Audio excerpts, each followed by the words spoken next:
from the local station. The morning show starts now. Bond denied. Rapper Sean Diddy Combs remaining in jail until his sentencing on 3 charges in October after the jury acquitted him of 2 of the top charges in the case. Legal analyst joins me to discuss the factors that may have led to the jury's decision. The jury deliberated some 13 hours. In the end, Sean Diddy Combs beats Rico, was found not guilty of racketeering conspiracy and sex trafficking, but guilty on both counts of 2 lesser charges of transportation to engage in prostitution.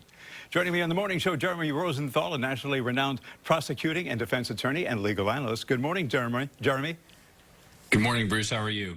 Doing well. Thanks for being here. So was Diddy overcharged, and is this a huge loss for the government?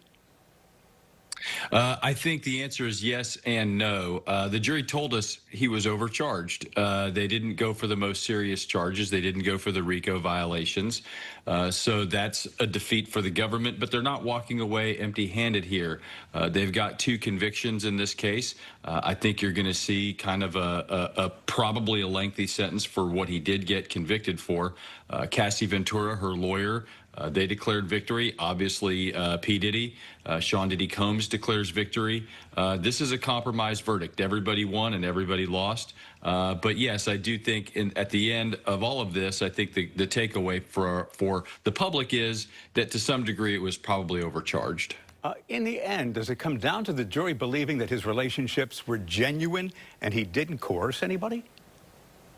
That's certainly a big part of it. The defense made a really big point to try to normalize a lot of these relationships. The government, their point was that functionally Diddy was a mob boss. He was like a mafioso or somebody like that would bully, intimidate, coerce, force people to do these things. He would engage in bribery and things like that. And the defense, at one point, even I think they even analogized working for him as an internship at Harvard, that he is more of a business mogul or a teacher or a mentor. And obviously, I don't know that either of those were ultimately true. I think the jury saw these as being highly complex and complicated relationships, sometimes involving consensual aspects, and other times involving obviously the violence that we've heard about, the videos that have been published. And so I think it's somewhere in the middle.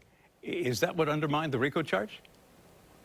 RICO is a really technical statute, and it's a very it's not the Lifetime Achievement Award for being a scumbag, which in this case they proved over and over and over that P. Diddy is just thoroughly not likable and a terrible person and guilty of a lot of atrocities that would normally be state offenses. Domestic violence is a state offense. It's a state charge. Prostitution is almost always a state charge.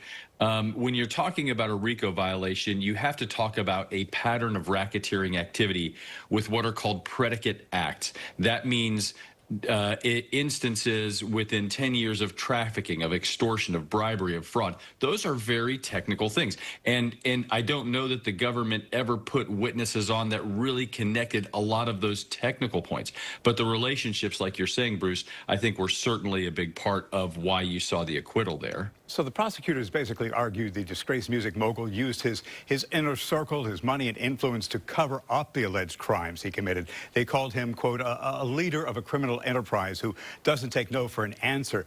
What did not resonate with the jury? I think that's a pretty complicated question. I think the more issues that you throw in front of a jury, I think the more compromised verdict that you're going to get. When you throw 5 charges there, the jury obviously, what they did approve of were the convictions under the Mann Act. That's where you transport somebody across state lines for immoral purposes. The language of that is a lot less tight than some of the RICO things. But ultimately, the government was unable to show a structure here, to show that this was like the mafia and not just a business enterprise that was run by a bully. And I think that's probably why they got the verdict that they did. So with the verdict, Combs avoids a potential life sentence.